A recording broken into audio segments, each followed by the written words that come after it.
দর্শক, এটা কি কোনো ম্যাজিক নাকি অন্য কিছু, যেখানে কিনা 2022 সালে তৈরি হওয়া পিচ রাস্তা হাত দিয়ে টেনে তুলে ফেলছেন গ্রামবাসী। হ্যাঁ, এমনই কিন্তু ঘটনা ঘটেছে জলপাইগুড়ির কুমলাই পঞ্চায়েত এলাকায়। তো এই ঘটনার পিছনে ঠিক কি রহস্য রয়েছে লুকিয়ে, চলুন আজকের প্রতিবেদনে আমরা জেনে নেব। কুমলাই গ্রাম পঞ্চায়েতের বাসবাড়িতে নিম্নমানের রাস্তা নির্মাণের অভিযোগ, ঠিকাদারের বিরুদ্ধে তদন্তের দাবি। নিম্নমানের কাজের অভিযোগে সরব হলেন কুমলাই গ্রাম পঞ্চায়েতের বাসবাড়ি এলাকার বাসিন্দারা।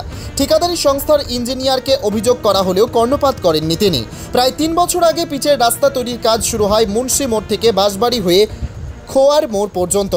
স্থানীয় সূত্রে জানা গিয়েছে 2022 সালে পঞ্চায়েত ভোটের পর এই নতুন রাস্তা তৈরির কাজ শুরু হয়। প্রথম দিকে কাজ ঠিকঠাক হলেও পরের দিকে রাস্তা নির্মাণে নিম্নমানের সামগ্রী ব্যবহারের অভিযোগ তোলেন গ্রামবাসীরা। হাত দিয়ে একটু টান মারলেই উঠে আসছে পিচের চাদর। ইতিমধ্যেই রাস্তার এক পাশ থেকে ভাঙন শুরু হয়েছে। স্থানীয় গ্রামবাসী মতি মোহাম্মদ আলম হোসেন, রেজাউল মোহাম্মদরা অভিযোগ করেন, সরকারি টাকা খরচ করে অত্যন্ত নিম্নমানের সামগ্রী ব্যবহার করে রাস্তায় পিচ ঢালাই হয়েছে।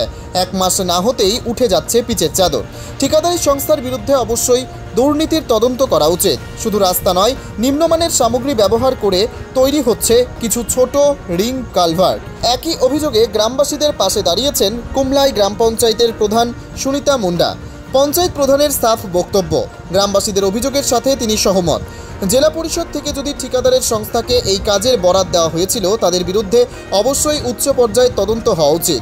অন্যদিকে এলাকার পঞ্চায়েত সমিতির সদস্য মহাদেব রায় বলেন, কুমলাই গ্রাম পঞ্চায়েতের এই 3 কোটি টাকার রাস্তার কাজ শুরু হওয়ার আগে জানানো হয়নি পঞ্চায়েত প্রধান এবং স্থানীয় পঞ্চায়েত সমিতির সদস্যদের।